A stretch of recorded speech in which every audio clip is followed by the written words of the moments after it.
Hi friend, after 2 days നമ്മൾ വീണ്ടും active ആകാനായിട്ടുള്ള ശ്രമത്തിലാണ്. സോ നമ്മൾ നിഫ്റ്റി അനാലിസിസ് നടത്തുമ്പോൾ ചെറിയ കൺസേൺസ് ഉണ്ട്. നിങ്ങൾ തീർച്ചയായും കൺസേൺ മനസ്സിലാക്കണം.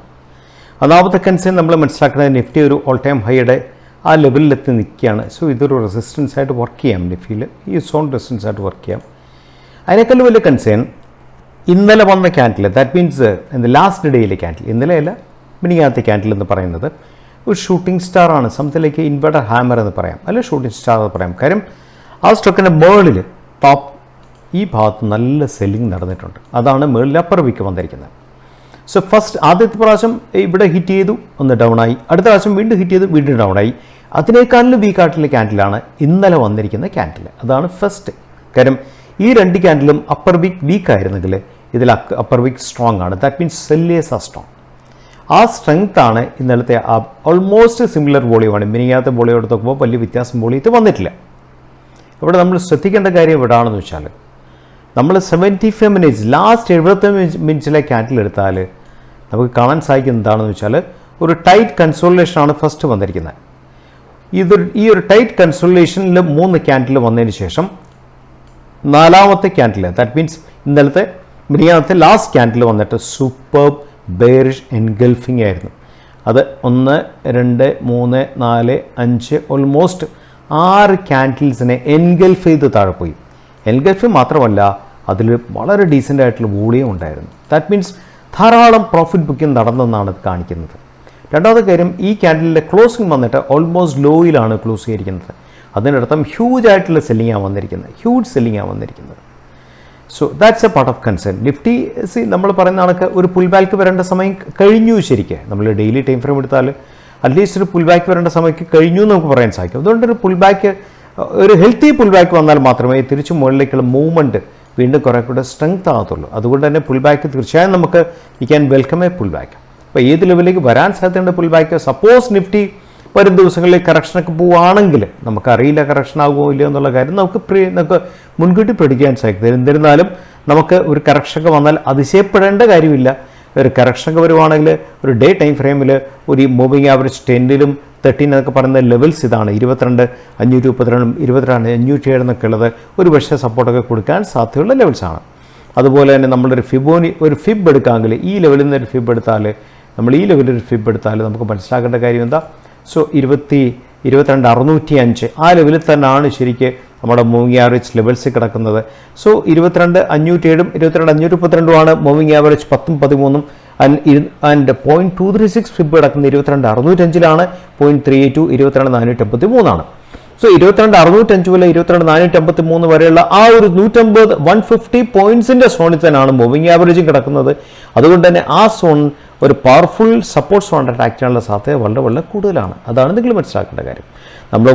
നമ്മൾ RSI എടുത്തു നോക്കും. RSI ഓൾമോസ്റ്റ് എന്താ പറയണ്ടേ, ഒരു 66 ടച്ച് ചെയ്തതിന് ശേഷമാണ് വളരെ ഏറ്റവും ലോയിൽ വന്നതിന് ശേഷം വീണ്ടും RSIക്ക് മൊമെൻറ്റം കിട്ടിയില്ല. വീണ്ടും പഴയ ലെവലിലേക്ക് 66 വന്ന ലെവലിലേക്ക് RSI പോകാൻ സാധിച്ചില്ല. RSI ജസ്റ്റ് ഒരു 60 ലെവലിലേക്ക് വന്നതിന് ശേഷം വീണ്ടും RSI താഴേക്ക് വരുന്നത് മൊമെൻറ്റത്തിൻ്റെ സ്ട്രെങ്ത്തിൻ്റെ വീക്ക്നെസ്സിൽ കാരണം മൊമെൻറ്റത്തിൻ്റെ സ്ട്രെങ്ത് ഉണ്ട്, ആ സ്ട്രെങ്ത്തിൻ്റെ വീക്ക്നെസ്സിനാണ് അത് കാണിക്കുന്നത്. ഈ കാര്യങ്ങൾ നമ്മൾ വളരെ ക്ലിയർ ആയിട്ട് മനസ്സിലാക്കണം. 2 ദിവസം മുമ്പ് ഇമ്പാക്ട് റിസൾട്ട് വന്ന സ്റ്റോക്ക് ന്യൂജൻ സോഫ്റ്റ്വെയർ ആണ്. റിസൾട്ട് വന്നതിന് ശേഷം സ്റ്റോക്ക് 7.22% അപ്രീസിയേഷൻ കൊടുത്തത്. സ്റ്റോക്ക് പീസ് 54.9, ഇൻഡസ്ട്രി പീസ് 38.2. റിസൾട്ടിൻ്റെ പ്രത്യേകത നിങ്ങൾ നോക്കണം. കഴിഞ്ഞ മാർച്ചിൽ ടോപ്പ് ലെവൽ 283 എന്നുള്ളത്, അത് കഴിഞ്ഞ ശേഷം ജൂണിൽ ഒന്ന് ഡൗൺ ആയിട്ട് ബാക്കി എല്ലാ ക്വാർട്ടറിലും ടോപ്പായിരുന്നു. 264 ആയി, 299 ആയി, 299 ആയി, ആൻഡ് 350 ആയി. ആൻഡ് ഓപ്പറേറ്റിംഗ് പ്രോഫിറ്റ് നോക്കിയാൽ നിങ്ങൾ 92 കഴിഞ്ഞ മാർച്ചിലായിരുന്നെങ്കിൽ ജൂണിൽ ഡൗൺ ആയതിനു ശേഷം ഹ്യൂജ് ഓപ്പറേറ്റിംഗ് പ്രോഫിറ്റ് എസ്കലേഷൻ വന്ന് 52 ആയി, 72 ആയി, 118 കോടിയായി. ദാറ്റ് മീൻസ് 92 ക്രോസിൽ നിന്നും 118 ക്രോസായി കഴിഞ്ഞു. 72 കോടിയിൽ നിന്നും 118 ക്രോസായി. ആൻഡ് കഴിഞ്ഞ മാർച്ചിലെ OPM 32% ഉണ്ടായിരുന്നുള്ളൂ. ഈ മാർച്ചിലെ OPM 34% എക്സ്പാൻഷൻ വന്നു. അതാണ് ശരിക്കും EPS 7.22 കുതിച്ചുയർന്നത്. കഴിഞ്ഞ മാർച്ചിൽ EPS 5.51 ഉണ്ടായിരുന്നുള്ളൂ. കഴിഞ്ഞ ക്വാർട്ടറിൽ EPS 4.66 ഉണ്ടായിരുന്നുള്ളൂ. അവിടെ നിന്നാണ് സംതിങ് അറൗണ്ട് ഒരു 50% EPS-ൽ ഗ്രോത്ത് വന്നിരിക്കുന്നത്. ആൻഡ് കഴിഞ്ഞ ഹോൾ ഇയർ പെർഫോമൻസ് എടുത്താൽ 197 കോടിയിൽ നിന്നാണ് ഓപ്പറേറ്റിംഗ് പ്രോഫിറ്റ് 269 കോടിയായിട്ട് കുതിച്ചുയർന്നത്. ആൻഡ് 888 ആയിരുന്നു top line. March 2023 top line അവിടെ നിന്നും സംതിങ് അറൗണ്ട് 1136 ആയിട്ട് കൂടി. കമൻഡബിൾ പെർഫോമൻസ് കാഴ്ചവെച്ച കമ്പനിയാണ്. കഴിഞ്ഞ കൊല്ലം 12 രൂപ 14 പൈസ എന്നുള്ള EPS 16 രൂപ 92 പൈസ. EPSലും സംതിങ് അറൗണ്ട് ഒരു 30-35% EPS കൂട്ടാൻ കമ്പനിക്ക് സാധിച്ചു എന്നുള്ളത് എക്സലൻ്റ് ആണ്. അടുത്ത പോയിന്റ് ക്യാഷ് ഫ്ലോ ആണ്.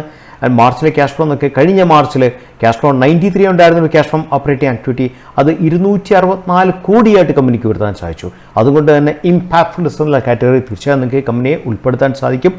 ഈ കമ്പനി കൂടുതൽ പഠിക്കുക, കൂടുതൽ ഒബ്സർവ് ചെയ്യുക, കമ്പനിയുടെ ഏണിങ്സുകൾ മനസ്സിലാക്കുക, പ്രസൻറ്റേഷൻ മനസ്സിലാക്കുക. ഇതൊക്കെ നിങ്ങൾക്ക് നിങ്ങളുടെ പഠനത്തിനെ തീർച്ചയായും ഇത് സഹായിക്കും. ഞാനൊരു നട്ഷലായിട്ടാണ് പറഞ്ഞത്, വളരെ ഡീറ്റെയിൽ ആയിട്ട് പോകാൻ സാധിക്കും. പക്ഷേ അതിനുള്ള സമയം ഈ ഒരു വീഡിയോയിൽ ഇല്ലാത്തതുകൊണ്ട് തന്നെ ചെറിയ പോയിന്റ്സ് ഞാൻ ഈ ഒരു കമ്പനിയെക്കുറിച്ചുള്ള അനാലിസിസ് ഒതുക്കുകയാണ്. ഇനി നമുക്ക് എന്താ പറയേണ്ടത്, നമുക്ക് സ്ട്രോങ് സ്റ്റോക്കുകളെ കുറിച്ച്, ഈ സ്റ്റോക്കുകൾ ലാഭം തരുമെന്നുള്ള ഏതാനും സ്ട്രോങ് സ്റ്റോക്കുകളെ കുറിച്ച് നമുക്ക് സംസാരിക്കാം. ശ്രദ്ധിക്കേണ്ട കാര്യം വോളറ്റിലിറ്റി കോൺട്രാക്ഷൻ പാറ്റേൺ ഉള്ള കൺസെപ്റ്റിലാണ് ഈ സ്റ്റോക്കുകളൊക്കെ ഞാൻ നിങ്ങളോട് പറയുന്നത്. VCP എന്ന് പറയുന്നത് വോളറ്റിലിറ്റി കോൺട്രാക്ഷൻ പാറ്റേൺ തീർച്ചയായും പഠിക്കേണ്ട കാര്യമാണ്. അത് അൺകോംപ്രമൈസിംഗ് ആണ്. അതൊരു നിങ്ങൾ വരച്ച് പഠിക്കേണ്ട കാര്യമാണ്. കൺസെപ്റ്റ്സ് ആദ്യം പഠിക്കുക, അതുപോലെ വരച്ച് പഠിക്കുക. വോളറ്റിലിറ്റി കോൺട്രാക്ഷൻ പാറ്റേണിൽ പവർ സോൺസ് ഡെവലപ്പ് ചെയ്യാം, അതുപോലെ തന്നെ ടൈറ്റ് കൺസോളിഡേഷൻ ഡെവലപ്പ് ചെയ്യാൻ സാധിക്കും. പല കാര്യങ്ങളിൽ ഒരു ഫൈനൽ തുകയാണ് സ്റ്റോക്കിൻ്റെ സ്ട്രെങ്ത് എന്ന് പറയുന്ന കാര്യം ശ്രദ്ധിക്കണം. ഈ സ്റ്റോക്കുകളൊക്കെ നിങ്ങൾക്ക് ഒബ്സർവേഷന് വേണ്ടി, ലേണിങ്ങിന് വേണ്ടി മാത്രമാണ് തരുന്നത്. നോട്ട് ഫോർ നിങ്ങളുടെ ഞാൻ ഇതിൻ്റെ അകത്ത് എൻട്രിയോ എക്സിറ്റോ ടാർഗറ്റോ ഒന്നും പറയുന്നില്ല. റെക്കമെൻഡേഷനാണ്, നിങ്ങൾ എടുക്കാനേ പാടില്ല. നമ്മുടെ മുമ്പിൽ ആദ്യത്തെ സ്റ്റോക്ക് JSW എനർജിയാണ്. നോക്കൂ, JSW എനർജി ഡെയിലിയിൽ ഒരു ചെറിയ വോളറ്റിലിറ്റി കോൺട്രാക്ഷൻ വന്നതിന് ശേഷം സെയിം ബേസിൽ നിന്ന് നോക്കൂ, ഇവിടെ നിന്നാണ് ബ്രേക്ക് ഔട്ട് കൊടുത്ത് അവിടെ തന്നെ പുൾ ബാക്ക് എടുത്തു, വീണ്ടും അവിടെ തന്നെ പുൾ ബാക്ക് എടുത്തിട്ട് ഒരു ബ്യൂട്ടിഫുൾ ക്യാൻഡിൽ ഡെവലപ്പ് ചെയ്തത് ലാസ്റ്റ് 2 ദിവസം മുമ്പ്. അത് നമ്മളൊരു 4 അവേഴ്സിൽ എടുക്കാമെങ്കിൽ കുറച്ചുകൂടെ ക്ലാരിറ്റി ഇട്ട് നോക്കൂ. 4 അവേഴ്സിൽ എടുത്താലും നോക്കൂ, ഇവിടെ ചെറിയ എന്താ പറയുക വളരെ ടൈനി ആയിട്ടുള്ള ക്യാൻഡിൽസാണ് വന്നിരിക്കുന്നത്. നിങ്ങൾ വോളിയം നോക്കൂ, ആ ക്യാൻഡിൽസിലൊക്കെ കമ്പാരിറ്റീവ്ലി വോളിയം നോക്കൂ, വോളിയം കമ്പാരിറ്റീവ്ലി കുറവാണ്. നോക്കൂ, ഈ ഒരു ലെവലിന് ശേഷം വോളിയം കുറഞ്ഞിരിക്കുന്നുണ്ടോ, വോളിയം കമ്പാരിറ്റീവ്ലി കുറവാണ്. എന്നിട്ടാണ് ഒരു ബ്രേക്ക് ഔട്ട് കൊടുത്ത് ബ്രേക്ക് ഔട്ടിന് സപ്പോർട്ട് ക്യാൻഡിൽ വന്നിരിക്കുന്നത്. ബ്രേക്ക് ഔട്ട് മാത്രം കിട്ടിയിട്ടില്ല, ബ്രേക്ക് ഔട്ട് സപ്പോർട്ട് ക്യാൻഡിൽ വരണം. സോ ഈ സ്റ്റോക്കിനെ കുറിച്ച് നിങ്ങൾ കൂടുതൽ പഠിക്കുക, കൂടുതൽ മനസ്സിലാക്കുക. അടുത്ത സ്റ്റോക്ക് EH എന്നുള്ള സ്റ്റോക്കാണ്. വോളറ്റിലിറ്റി കോൺട്രാക്ഷൻ പാറ്റേൺ വർക്ക് ചെയ്യുന്ന നോക്ക്. ഫസ്റ്റ് വോളറ്റിലിറ്റിയിൽ 12.79 താഴെ പോയി, അടുത്ത കോൺട്രാക്ഷനിൽ താഴെ പോയി 9.27 പോയുള്ളൂ. എക്സലന്റ് വോളറ്റിലിറ്റി കോൺട്രാക്ഷനാണ് സ്റ്റോക്കിൽ വർക്ക് ചെയ്യുന്നത്. തീർച്ചയായും ഈ സ്റ്റോക്കിൽ കോൺട്രാക്ഷനോടനുബന്ധിച്ച് കോൺട്രാക്ഷൻ സംഭവിക്കുമ്പോഴൊക്കെ വോളിയം വീക്കാണ്. ശരിക്കും അടുത്ത കോൺട്രാക്ഷനിലും വോളിയം വീക്കാണ്. സോ കോൺട്രാക്ഷൻ്റെ വലിയൊരു ഡിസിപ്ലിനിൽ വർക്ക് ചെയ്യുന്നൊരു സംഗതിയാണ്. ഡെയിലി ടൈം ഫ്രെയിമിൽ നോക്കാൻ നേരത്തെ മൂവിങ് ആവറേജ് 10 സപ്പോർട്ട് എടുത്ത് നിൽക്കുകയാണ്. സോ അവിടെ തന്നെ കോൺഫിഡൻസ് ഡെവലപ്പ് ചെയ്തു. മൂവിങ് ആവറേജ് 10ഉം 13ഉം കൂടെ ചേർന്ന് കോൺഫിഡൻസ് ഡെവലപ്പ് ചെയ്തു. സാധാരണ കോൺഫിഡൻസ് ഡെവലപ്പ് ചെയ്യുമ്പം നോർമലി നമ്മൾ തന്നെ പവർ സോൺസ് എന്നാണ് പറയുന്നത്. സോ പവർ സോൺസിലാണ് സ്റ്റോക്ക് നിൽക്കുന്നത്. അടുത്ത സ്റ്റോക്ക് വടിലാൽ ഇൻഡസ്ട്രിയാണ്. ഫസ്റ്റ് VCP കോൺട്രാക്ഷൻ വന്നത് 15.3% ആണ്. സെയിം ലെവലിൽ അടുത്ത കോൺട്രാക്ഷൻ 7.5 to 15.30 എക്സാക്ട് പകുതിയിലാണ് കോൺട്രാക്ഷൻ വന്നിരിക്കുന്നത്. So that looks very beautiful actually. And ചെയ്ത് നോക്കുക, കോൺട്രാക്ഷൻ വരുമ്പോഴൊക്കെ വോളിയം കുറവാണ്. അത് കഴിഞ്ഞിട്ടുള്ള ഒരു സ്ട്രോങ് ഗ്രീൻ ക്യാൻഡിൽ വോളിയം കൂടി, വീണ്ടും 2 റെഡ് ക്യാൻഡിൽ വോളിയം കുറഞ്ഞു, അടുത്ത ഗ്രീൻ ക്യാൻഡിൽ വെയിറ്റ് ചെയ്യാൻ നിൽക്കുകയാണ്. സോ യു ഹാവ് ടു നിങ്ങൾക്ക് ഇങ്ങനത്തെ സ്റ്റോക്കിനെ നിങ്ങൾക്ക് ഫോളോ ചെയ്യാൻ ശ്രദ്ധിക്കേണ്ട കാര്യം RSI ഒരു 60 ലെവൽ സപ്പോർട്ട് എടുത്തിട്ട് RSI എന്താ പറയേണ്ടത്, ഇറ്റ്സ് മൂവിങ് 2 സൈൻ എന്നുള്ള ലെവലിലാണ് കാണിച്ചിരിക്കുന്നത്. ഒരു 4 അവേഴ്സ് എടുത്താൽ കുറച്ചുകൂടെ ക്ലാരിറ്റി, ഇതാണ് 4 അവേഴ്സ് ചാർട്ട്. 4 അവേഴ്സ് എടുത്താൽ കുറച്ചുകൂടെ നിങ്ങൾക്ക് ക്ലാരിറ്റി കിട്ടും.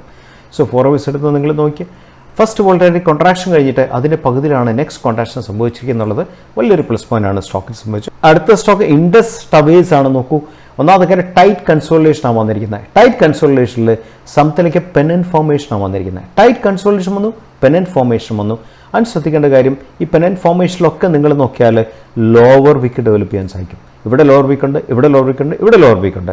ആൻഡ് ഈ ഒരു കൊച്ചൊരു സ്ലാൻറ്റിംഗ് ആയിട്ടുള്ള ഈ ഒരു ട്രെൻഡ് ലൈനിൽ സപ്പോർട്ട് എടുത്ത് നിൽക്കുകയാണ്. അടുത്ത സ്റ്റോക്ക് CDSലാണ്. CDSൽ നിങ്ങൾ നോക്കുമ്പോൾ ടൈറ്റ് ബേസ് ഡെവലപ്മെൻറ്റ് നടക്കുന്നത്. ബേസ് ഡെവലപ്മെൻറ്റ് നടക്കുന്നു, അതുപോലെ തന്നെ ടൈറ്റ് ബേസ് ഡെവലപ്മെൻറ്റ് നടക്കുന്നു. അതുപോലെ തന്നെ താഴത്തേക്ക് വരുമ്പോഴൊക്കെ താഴത്തെ ലോവർ വീക്ക് ഡെവലപ്പ് ചെയ്യുന്നു. ഇവിടെ ലോവർ വീക്ക് ഉണ്ട്, ഇവിടെ ലോവർ വീക്ക് ഉണ്ട്.